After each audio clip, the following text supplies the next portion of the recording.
je me suis mariée, mais j'ai un souci dont la solution a toujours été difficile à trouver. Mon souci est que depuis tout le temps que je suis avec mon mari, je n'ai jamais été satisfaite. Et ça depuis la nuit des noces.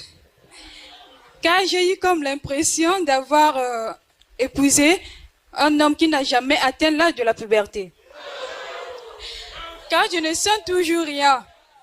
On a tout essayé, même avec plusieurs pauses et le traitement traditionnel, aucun résultat. Mais je n'ai jamais compris pourquoi mon mari est toujours satisfait, sauf moi. Pasteur, c'est un grand problème pour moi, car la taille de son appareil ne me convient pas du tout. Et j'en souffre énormément. Que dois-je faire, pasteur, car j'ai bien peur de commettre l'adultère. Dois-je toujours rester avec lui malgré tout? Une femme insatisfaite depuis la nuit des noces.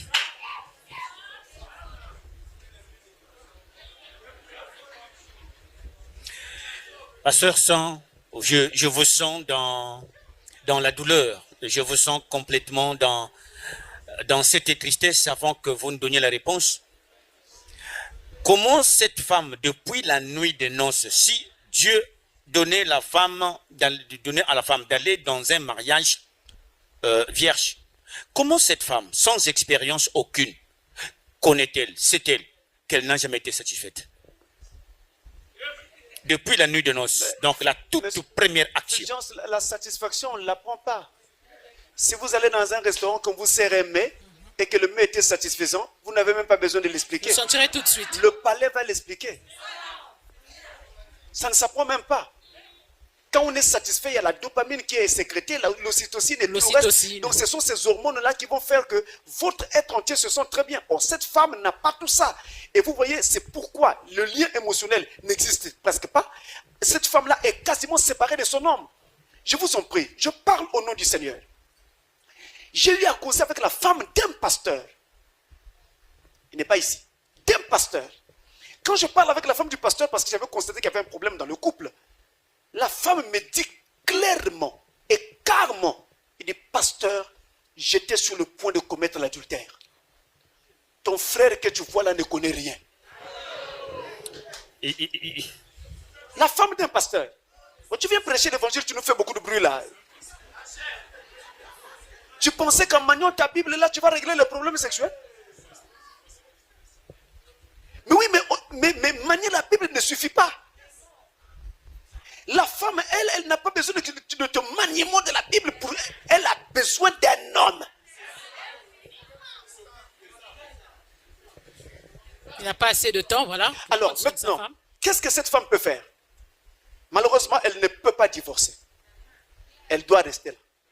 Malgré cette insatisfaction. Malgré cette insatisfaction. Donc pour le moment, pour l'instant là, nous lui souhaitons d'abord nos condoléances. Elle a fait un mauvais choix. Elle est tombée sur un homme qui ne s'y connaît pas. En second lieu, ce que cette femme doit savoir, c'est qu'elle doit maintenant s'asseoir avec son mari et ils doivent trouver des solutions à ce problème.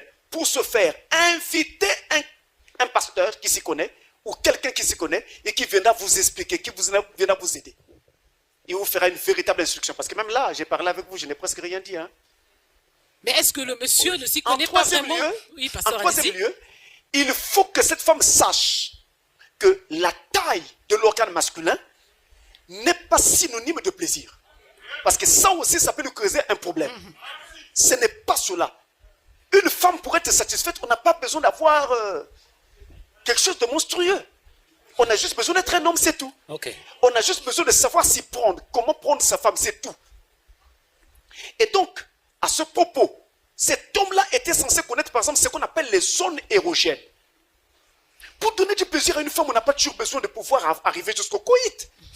Même sans arriver là, vous pouvez amener votre femme en voyage dans un autre monde. En extase. Les gens du monde appellent cela 7e ciel, mais c'est un terme que je n'accepte pas parce que c'est un conflit avec la parole.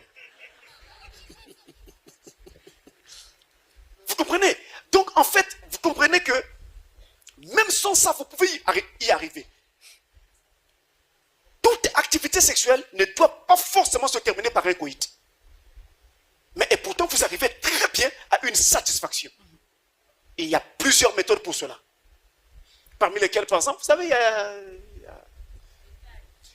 Il y a par exemple une mythologie africaine, une mythologie rwandaise en particulier, qui explique la création du lac Kivu qui traverse le Rwanda et la RDC par l'une de ces méthodes. Ça?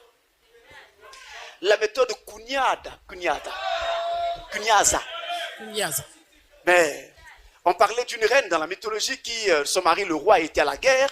Elle s'ennuyait parce qu'elle n'avait pas d'homme. Elle n'avait pas se marier avec elle. Alors qu'est-ce qu'elle va faire? Elle va donc attraper un membre de la garde royale. Le membre de la garde royale s'est dit, ah, si je pose un acte ici, c'est sûr que le roi en arrivant à me tuer. Qu'est-ce qu'il fait? Il ne fait rien à cette femme-là, mais il reste collé à la femme. Et alors, il va prendre son organe mâle pour jouer avec l'organe de la reine. Et finalement, la reine va arriver à l'orgasme. Et paraît-il qu'il y a eu beaucoup de liquide qui serait sorti. On appelait ça un liquide sacré. Et que c'est à partir de ce liquide que serait né le lac Kivu. Wow. Pour ceux qui nous suivent en RDC au Rwanda. Mais c'est une mythologie.